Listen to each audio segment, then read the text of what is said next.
I started stripping out the electrics to get the motor off. Let me zoom. Well, I've got all the electrics off of it and all my wires, because I'd already chopped them when I bought the lathe, so I only had to strip them out. Took this cover off. Maybe I'm not sure about it, doesn't really matter, but this is a 2-speed motor. There's more wires coming out, and I thought, like I say, that don't really matter because I'm going to change the motor. I was going to just try and put the VFD on and see how this motor went. What I have noticed down here, there's a lot of oil on the motor. Not so much on the motor, but there's a lot of oil in the tray, and it's coming out the top of the headstock gearing. It's just where the lid weren't on there properly, I think. Whether I ain't tightened it up or it's a bit warped or something. I'll sort something out with that before I put that back on. Let me just zoom this in a bit. I've got these 2 X screws here. I'm going to take them out. I weren't sure whether they went right through into the headstock and whether there was oil seals, but they don't. They just go into this. They don't go right through. So if I take them off, this whole assembly with the door and everything should come off and give me better access to the motor. I've already took the belt off, so I'll do that, undo these and see where we go. Right, well, I've got that bit off. Now there's a lot of oil around here. I'm not sure, I mean it is wet up the top here, so I don't know whether it's just running down there pooling here or it's actually coming out of the selector holes here, and I don't even know how I would find out, other than if it still leaks after I do something about the top. But the top of the motor is proper carroty, so something's been going on there for a long time. Anyway, I'll carry on and get the motor off.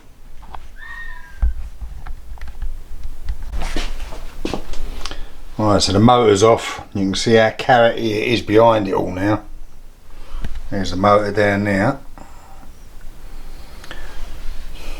Just not sure about this oil leak, whether it is coming from where the selectors come through the casing, or whether it's just been running off the top here. It's just not been tightened down enough here and it's getting out the back.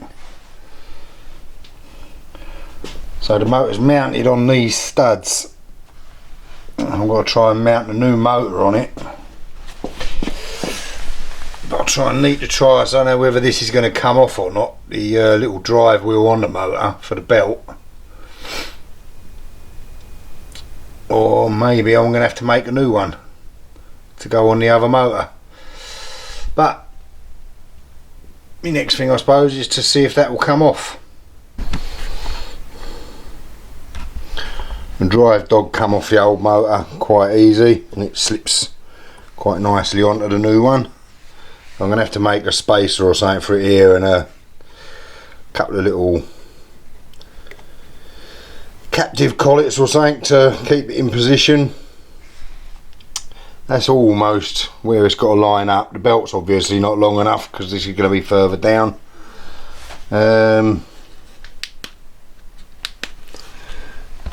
I managed to get the studs out. The stud was where my thumb is where the original stud was, and there's the other stud hole up there. This threaded hole's already here and it seems to be in about the right place, but I'm going to have to mark it up, drill and tap some new holes to put the rest of the bolts, nuts and bolts in for the motor. But it seems to have gone on there, short of drilling and doing the tapping, but it's gone on there quite easy by the look of it. Like I say, I've got some new belts ordered. They're going to turn up sometime or another. Whether they hold me up or not will be depend on how quickly I get this all done. I've got to drill and tap the holes for that and get the motor mounted properly, and then get all this old 3-phase crap off the back of here. I'm going to put a board on here and mount the VFD, and I should probably put an actual socket on it, but I'll show you that when I've done it.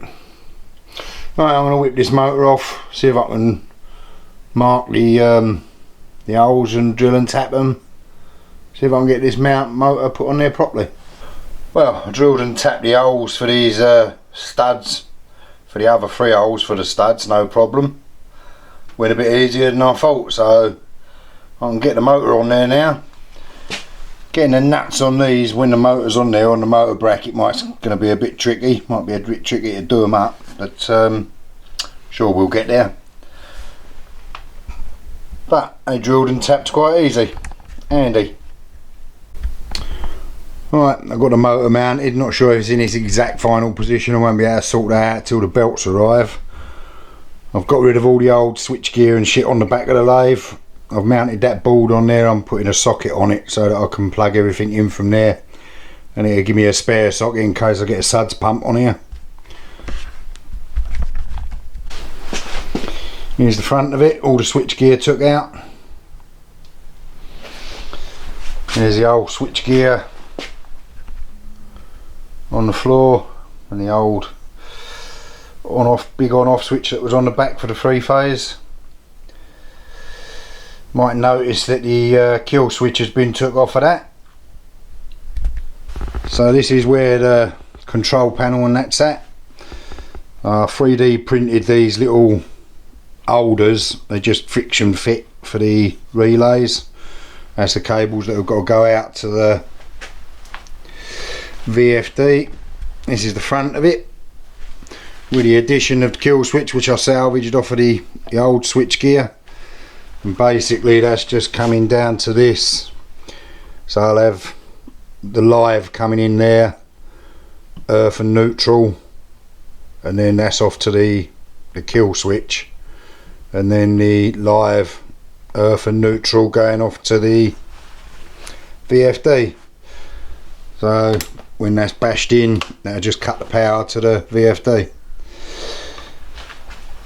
Just before I painted it, I realised I hadn't put these bits of angles on the sides, which obviously I need to screw it to the front of the lathe, which I'm now going to go and do. Mark it up, drill and tap the holes and screw it on. The only other thing I've got to do is put a little bit of upright wood or something on the back here for the other cables to come through, but I need to know exactly where that hole's going to be in the back of the lathe before I do that. Right, I'm going to go and mark it up. Right, it's ready to go in for good now. I've wired up the power. This is the power coming in. This is going off to the VFD. It comes in, goes through the kill switch and then back down to the VFD. These are the control cables going to the VFD. So let's go and pop it in the lathe.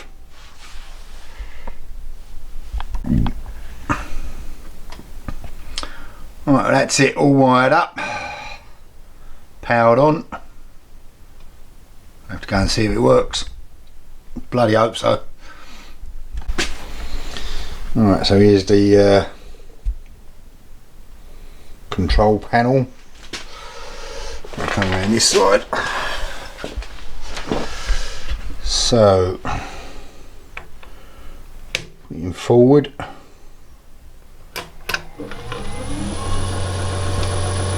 you can see the motor spinning there.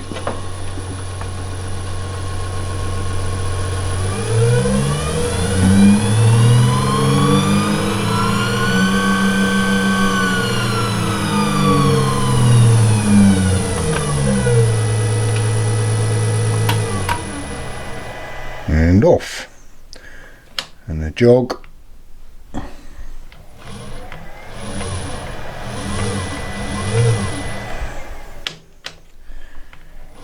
in reverse,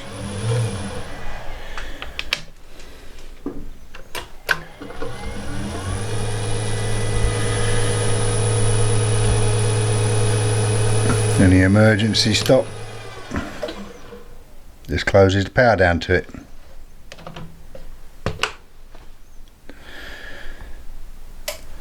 It's a shame I ain't got a belt to fit it. I can't run the bloody spindle at the moment, but I'll suppose I'll get on and see about putting the rev counter in it next. finally the belts have arrived and they're on. When I say belts, I've got two on there, two 9mm ones. Should have an inch belt on it I think, but that's what the old belts were on the old motor. Two 9mm belts of these. I did bugger them up first time round, got the wrong belts, but got it right second time, that's why it took so long. Couple of things. What I never reckoned on, when I did these studs, I just drilled them and put them in about right, which was fine. The motor went on, it was a bit tight, but when I did put the belts on, they wanted to run off, so I needed a bit of wiggle on the motor, which I didn't have, so I ended up having to take the motor off and grind out the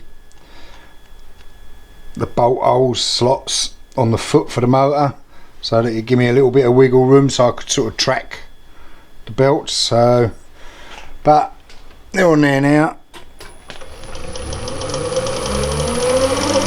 and they're not trying to come off.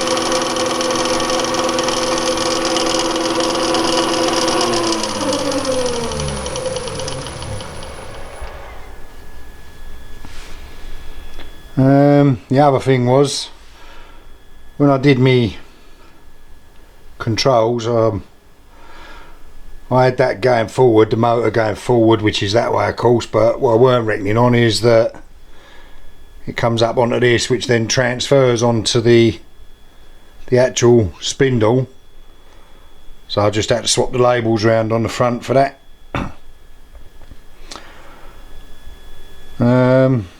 That's about it. So what I'm going to do next, while I've got the back off on that, I'm going to take the chuck off, so the drain for the oil on the headstock is just here.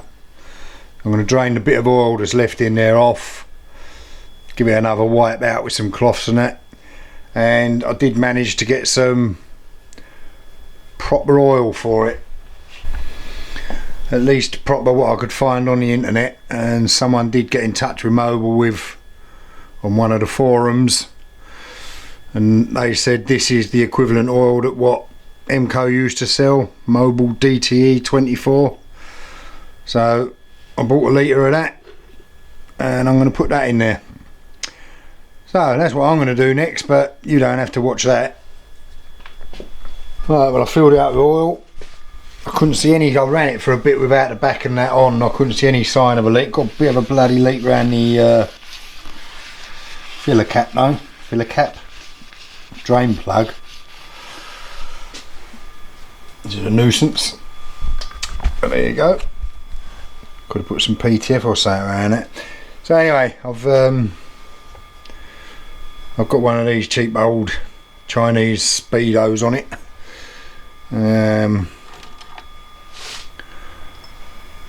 I've just got the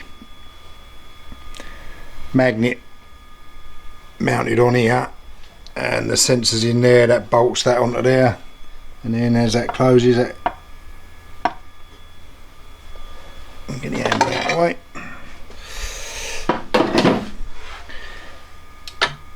That closes and it should give us a speed reading on it. So this is the slowest speed.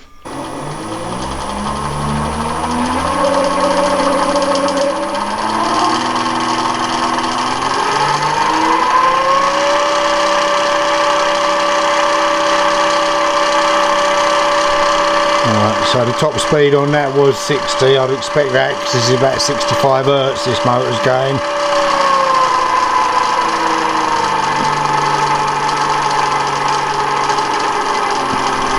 So that's it's around the 60 mark. So on the next speed, managed to get it in there.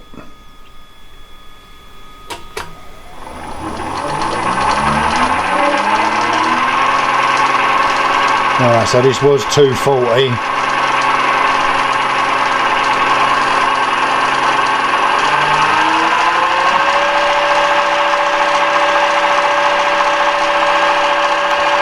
Top whack, we got 326 on that.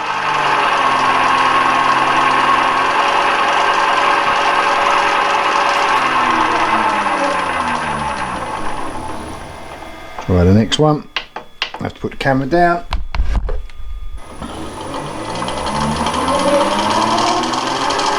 This was 315 in the single stage of the old motor.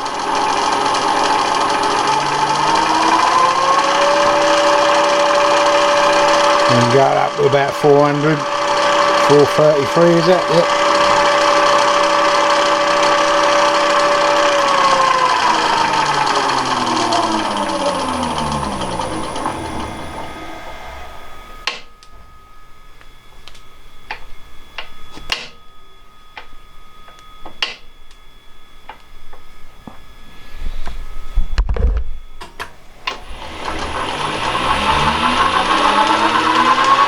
Was 1250 top end.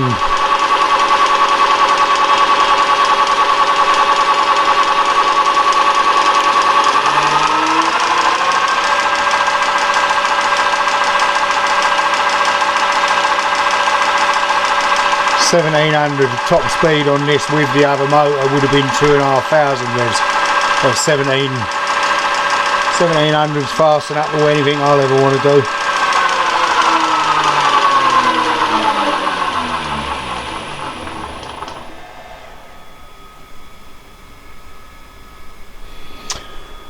Right, so that's him.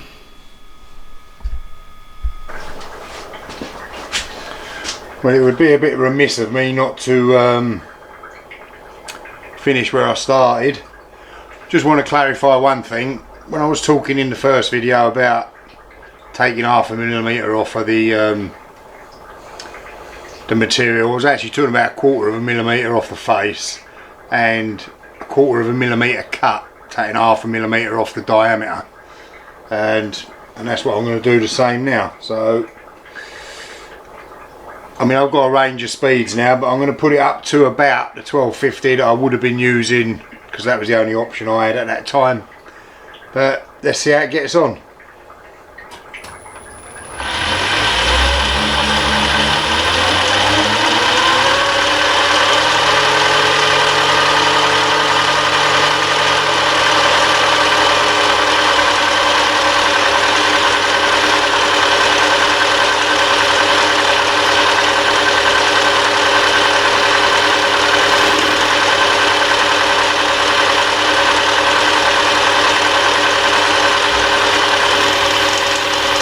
I'll just do a little facing cut first.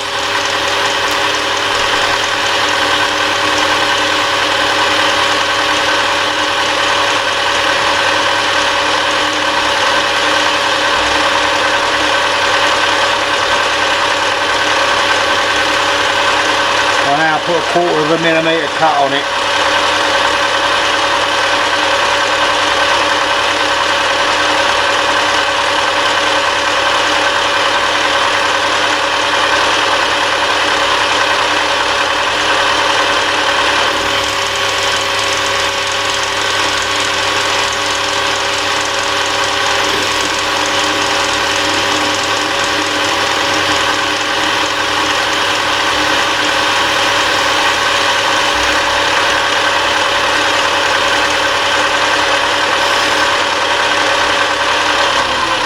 And as you can probably tell, I'm not cheating, that's not a particularly sharp bit in there, but no stalling.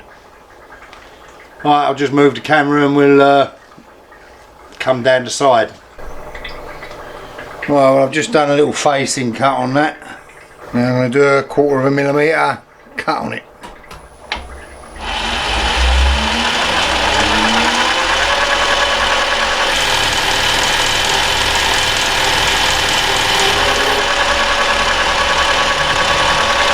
And there you go, no stalling.